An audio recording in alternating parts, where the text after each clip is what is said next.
Assalamualaikum warahmatullahi wabarakatuh. Selamat pagi. Perkenalkan, saya Idayani Sagalisowi, SKM MKS. Saya dosen pada program studi D3 Sanitasi jurusan Kesehatan Lingkungan Poltekkes Kemenkes Ternate. Spesialisasi saya adalah mengajar pada mata kuliah penyediaan air yang terdiri dari 2 SKS, yaitu 1 SKS teori dan 1 SKS praktek dengan 16 kali pertemuan. Adapun capaian pembelajaran untuk mata kuliah pengolahan air menggunakan arang aktif ada 3, yaitu mampu memahami dan menjelaskan bagaimana pengertian pengolahan air menggunakan arang aktif, kemudian kegunaan bahan yang digunakan untuk pembuatan arang aktif, dan ketiga adalah mekanisme kerja pengolahan air dengan menggunakan arang aktif. Assalamualaikum warahmatullahi wabarakatuh. Waalaikumsalam warahmatullahi wabarakatuh. Saya masuk dengan lisensi ya. Alhamdulillah, hampir semua hadir ya. Yang pertama Amiratul Khairiyah, ya. Kemudian Cili Umi Maharani, Deni, Erika, Fikra, Fitri. Baik, kita masuk dalam materi berikut, yaitu terkait dengan pengolahan air dengan menggunakan arang aktif. Mohon perhatian semua mahasiswa. Sebelumnya kita harus ketahui dalam penyediaan air bersih, di mana kebutuhan manusia memerlukan air untuk minum rata-rata 2 sampai 3 liter per orang per hari. Itu di situasi seperti ini kita harus minum air, jangan sampai kekurangan. Kita atau kalian mahasiswa harus membawa air itu dalam perkuliahan, dibawalah 1 liter air untuk kalian minum. Jangan sampai kalian lupa, karena situasi sekarang lagi situasi panas ya. Begitu cuaca seperti ini harus kalian jangan sampai lupa ya. Kemudian kebutuhan akan air bersih untuk keperluan rumah tangga, yaitu sebesar sekitar 60 liter per orang per hari. Dikatakan 60 liter per orang per hari ini adalah di situ kalau kita butuh mulai dari minum, masak, cuci, mandi, kemudian cuci kebutuhan kita seperti sepeda motor ya, itu butuh ya. Terus menyiram bunga ya, itu juga kebutuhan kita kan. Jadi memang kebutuhan manusia itu akan air memang sangat besar. Kemudian ketika tubuh kita kekurangan air 15% saja dari berat badan kita, ini dapat mengakibatkan kematian ya. Di sini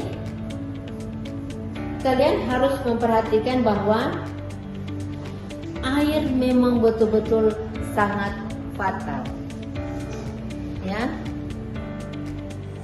Kita kekurangan 15% saja cairan dalam tubuh bisa menimbulkan hal-hal yang tidak diinginkan.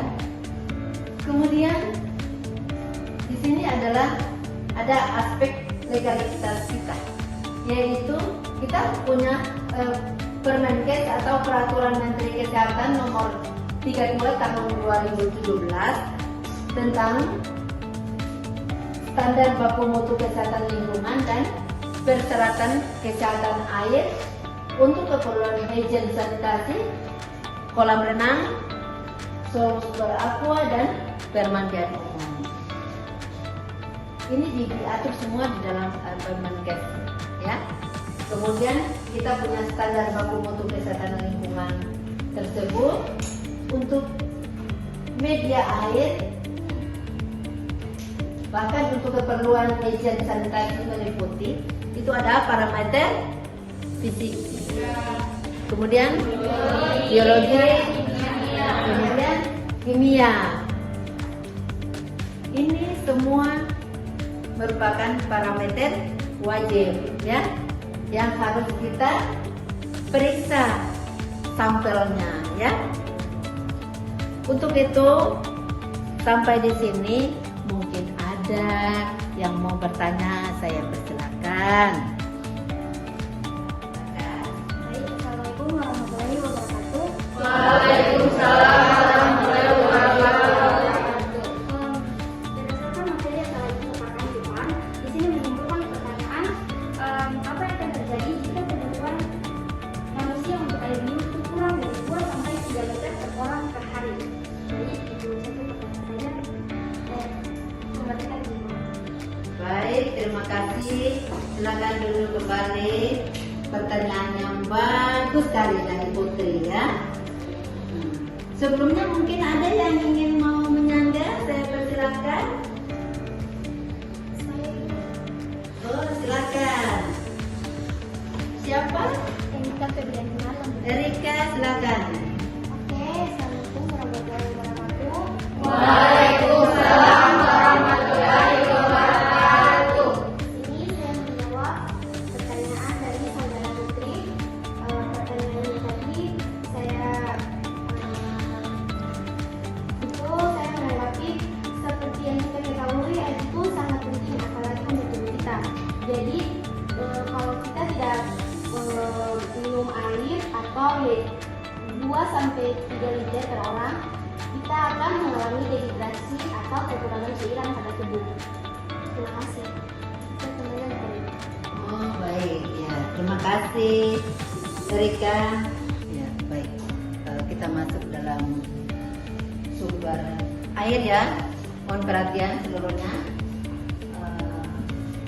Yang perlu kalian ketahui, sumber air ini ada 4, ya, yaitu ada air permukaan, air tanah, air laut, air hujan, ya. Di air permukaan ini ada air sungai, rawa, danau, dan laut. Ya, baik. Kemudian ada air tanah di sini, yaitu ada air tanah dangkal dan mata air, ya. Di mana air tanah dangkal ini terjadi itu karena ada proses resapan air dari permukaan tanah, ya. Kemudian mata air sendiri itu, air ini menurut segi kualitasnya adalah sangat baik bila dipakai sebagai air baku, ya.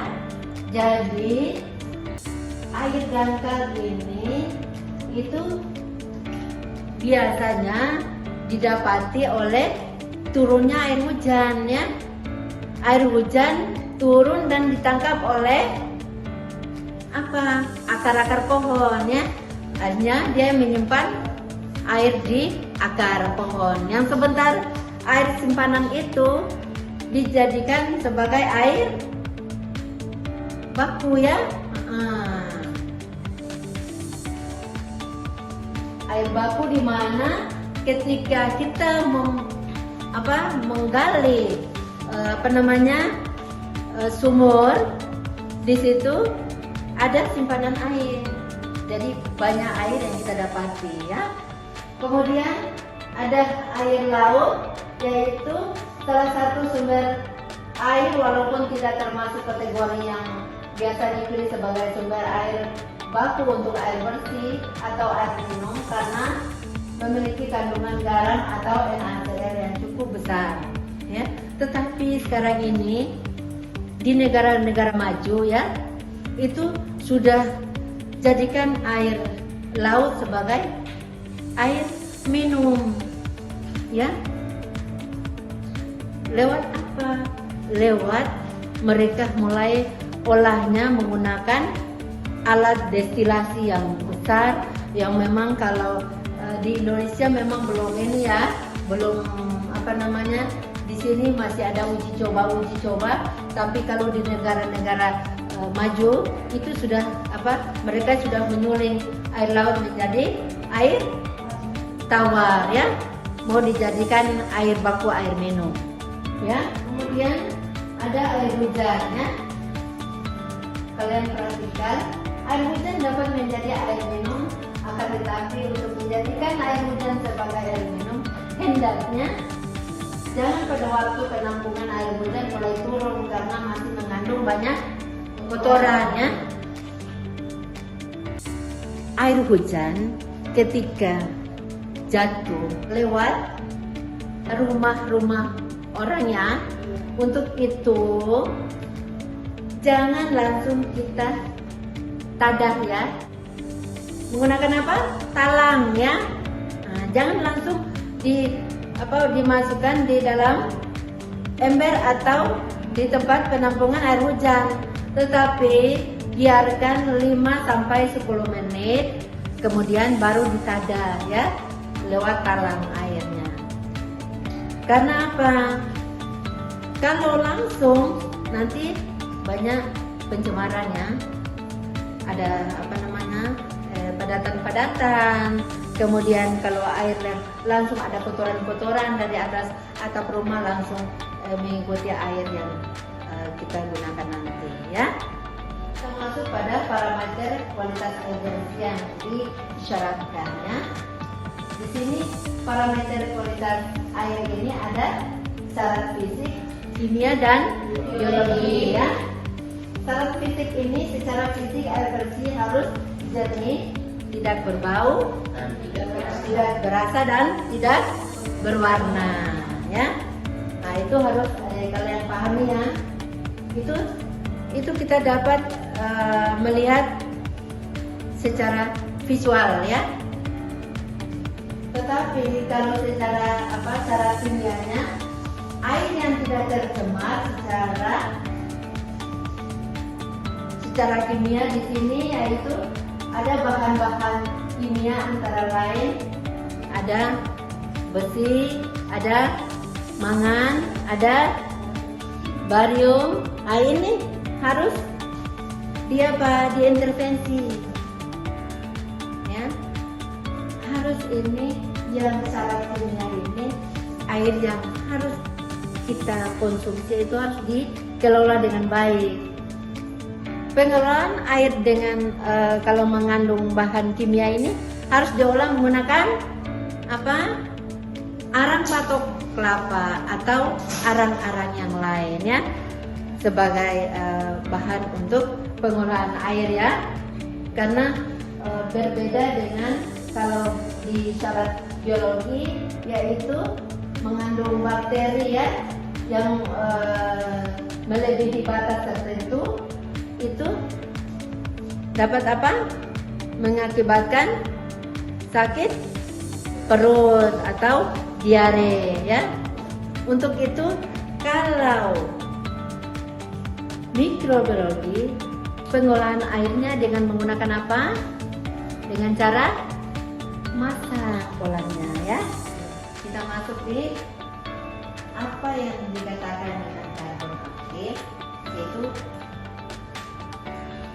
karbon aktif merupakan sebuah material atau bahan yang memiliki pori-pori sangat banyak dan luas.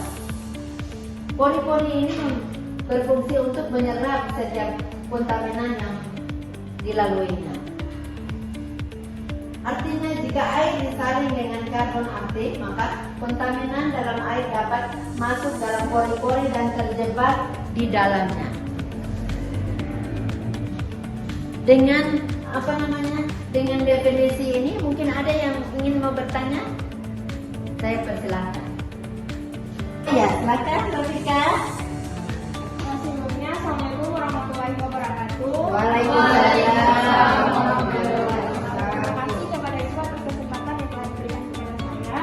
Di sini pertanyaan saya terkait dengan pengolahan air menggunakan arang aktif, salah satunya arang batok kelapa. Nah, untuk itu arang batok kelapa jenis apa yang paling cocok dan efektif untuk proses pengolahan air? Oh baik, terima kasih. Itu pertanyaan dari Rafika.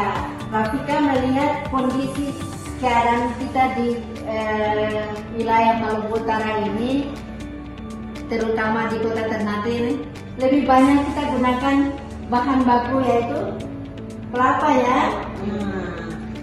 Kelapa ini akhirnya Rafika mungkin tertarik hingga membuka pertanyaan. Ada teman yang ingin mau menyanggah? Saya persilakan. Ya. Siapa? Assalamualaikum warahmatullahi wabarakatuh. Waalaikumsalam. Perkenalkan, nama saya Mira Toheria Tarabudin. Sebelumnya terima kasih kepada Ibu telah memberikan saya kesempatan untuk menjawab pertanyaan dari saudari Rafika. Dan jenis pertanyaannya itu jenis arang apa yang paling bagus digunakan untuk pengolahan air. Jadi, menurut saya itu arang yang paling bagus untuk pengolahan air yaitu arang yang berbentuknya granular atau butiran seperti arang batok kelapa. Karena arang batok kelapa ini dia berfungsi sebagai filter air dan juga membantu penyerapan dengan memanfaatkan karbon aktif bekas pembakaran arang batok kelapa tersebut. Terima kasih. Baik, terima kasih. Kita masuk dalam slide berikut, yaitu terkait dengan fungsi arang aktif, di mana fungsi arang aktif ini yang pertama yaitu menyerap bau ya. Diketahui bahwa air sumur berbau biasanya akan diantisipasi dengan karbon aktif atau arang aktif. Bahan ini digunakan dalam sejumlah produk pembuatan penyaringan air ya, biasanya seperti itu. Kemudian arang aktif juga fungsinya dapat menjadikan air ya, di mana air yang keruh juga bisa ditanggulangi dengan menggunakan karbon aktif ya atau arang aktif, yakni dengan memanfaatkan pori-pori besar untuk menyerap sedimentasi atau endapan yang terkandung di dalam airnya. Kemudian ada juga fungsi arang aktif yaitu dengan dia dapat mengambil klorin ya, di mana klorin dalam air terserap dalam karbon aktif. Maka dari itu cara ini dipercaya aman untuk menghasilkan air minum yang layak dikonsumsi. Ya, ternyata fungsi dari arang aktif itu dia memang dia dapat mengabsorpsi semua bahan-bahan yang berbahaya pun dia dapat mengabsorpsi. Ya, klorin, terus air yang keruh menjadi jernih ya. Kemudian dia dapat menciptakan rasa segar untuk air ya, di mana air yang terasa hambar dan tidak enak biasanya kalau diberikan karbon aktif ini dapat memberikan rasa segar pada air tersebut ya. Ternyata memang arang aktif ini fungsinya memang banyak sekali ya. Kemudian arang aktif juga dia sebagai penyegar atau pembersih udara dalam ruangan. Ini kandungan uap air atau gas berbau terus beracun ini biasanya ada di dalam mobil itu. Ini dapat dapat dihilangkan atau dilindungi proses karatan itu dari arang aktif ya. Kemudian pada industri obat dan makanan sebagai penyaring atau penghilang warna, bau dan rasa tidak enak pada makanan. Ini pada industri makanannya besar, ya. Dia dapat fungsinya seperti itu. Terus pada bidang perminyakan dipakai sebagai bahan penyulingan bahan mentah sebagai zat perantara. Ternyata karbon aktif itu ada masa pemakaian juga, ya. Itu terlihat di kondisi sumber air baku yang digunakan, bisa dalam waktu 6 bulan bahkan sampai 2 tahun, ya, baru bisa dibersihkan. Untuk karbon aktif dianjurkan dilakukan pergantian setiap 6 bulan pemakaian. Jadi ketika di dalam depot air minum atau air isi ulang, itu biasanya dia menggantikan arang batok kelapa ini atau arang aktif itu dalam jangka waktu 6 bulan sekali sudah harus dibersihkan. Tetapi kalau digunakan di seperti air kolam ikan, itu bisa dapat sampai lebih, tergantung atau lihat dulu sumber airnya seperti apa, ya. Kemudian kalau di seperti akuarium, itu biasa ikan itu kan ada ikan koi dengan ikan mas koki, itu kan ada banyak lendirnya, ya. Jadi itu kadang cepat sekali dia mengeluarkan lendir dan dia dapat membuat air menjadi keruh, ya. Jadi harus cepat digantikan, ya. Mungkin ada yang mau bertanya, saya persilakan. Kalau tidak, kita lanjut kepada ini kondisi sarana air bersih kita, ya. Sumur galing kita yang ada seperti ini kondisinya, ya. Kondisi sumur gali dengan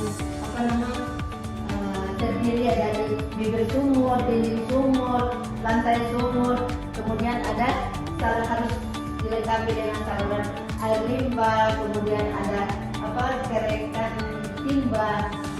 Tapi ini kalau kondisi seperti ini dikatakan bahwa sumur tidak memenuhi syarat karena kondisi seperti itu.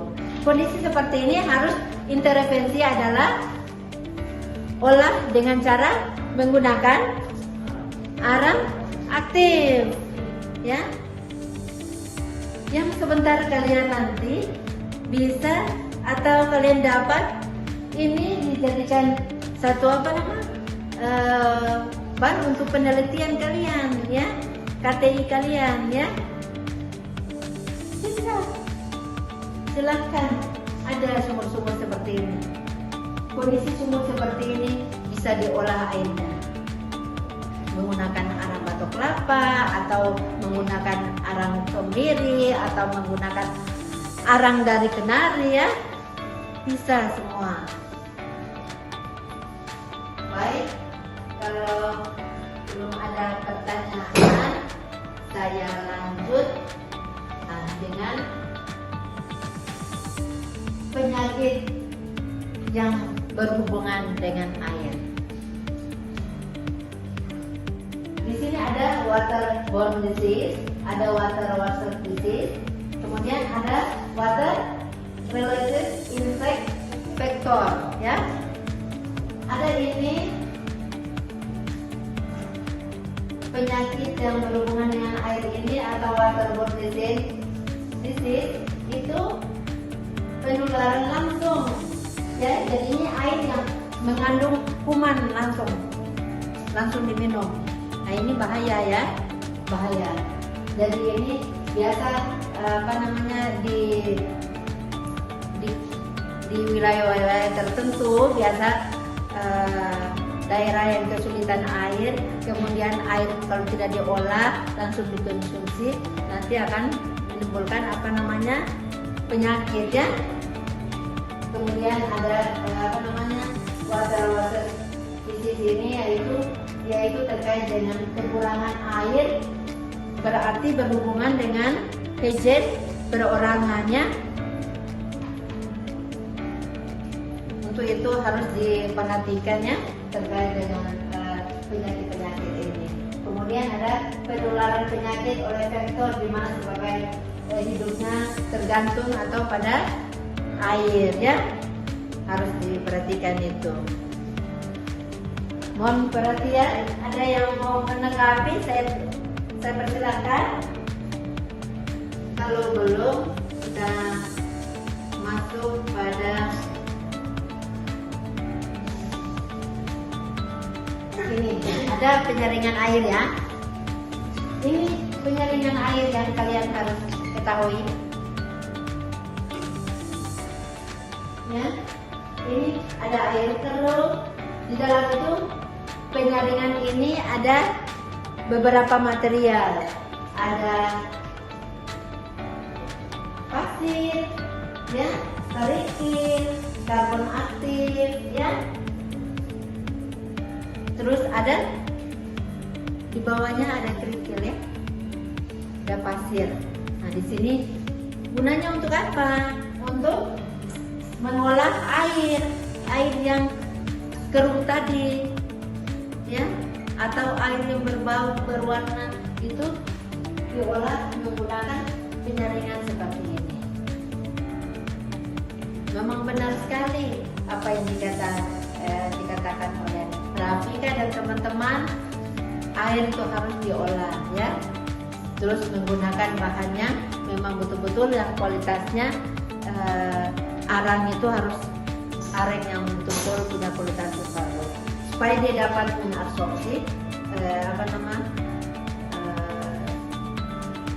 semua padatan atau cemaran yang lewat ya. Ya, sebelumnya dalam saya belum selesai, saya harus mengevaluasi ya. Evaluasi di sini saya mau tanya terkait dengan apa sih yang kalian sudah diskusikan tadi ya. Diskusikan tadi itu terkait dengan sumber air itu dari mana aja. Saya mau mengevaluasi ya. Ada pertanyaan saya yang saya mau langsung saya jangan tunjuk ya, tapi saya mau ada yang bersedia, silakan. Ya baik, kalau begitu saya mau bertanya. Pertanyaan saya, tolong dijawab ya, Bunda Yanti, yaitu terkait dengan sumber air bersih yang Bunda Yanti ketahui. Silakan. Baik, terima kasih kepada Ibu. Assalamualaikum warahmatullahi wabarakatuh. Perkenalkan, nama saya Nurmayanti. Di sini saya akan menjawab pertanyaan dari Ibu. Sumber air itu terbagi menjadi 4, yaitu air permukaan, air tanah, air laut, dan air hujan. Oh baik, terima kasih Nurmayanti. Terima kasih ya. Ternyata memang kalian sudah mulai memahami ya apa yang saya sampaikan ya, yang kita berproses ya. Ternyata saya bersyukur kalian telah mengetahui apa perkuliahan hari ini kita ya. Kalian telah mengetahui banyak hal. Untuk itu insya Allah minggu depan kita pertemuan yang ke-6 ya. Kita bisa berproses di waktu yang sama ya. Terima kasih. Nanti kita berjumpa di minggu depan ya, di pertemuan kita yang ke-6.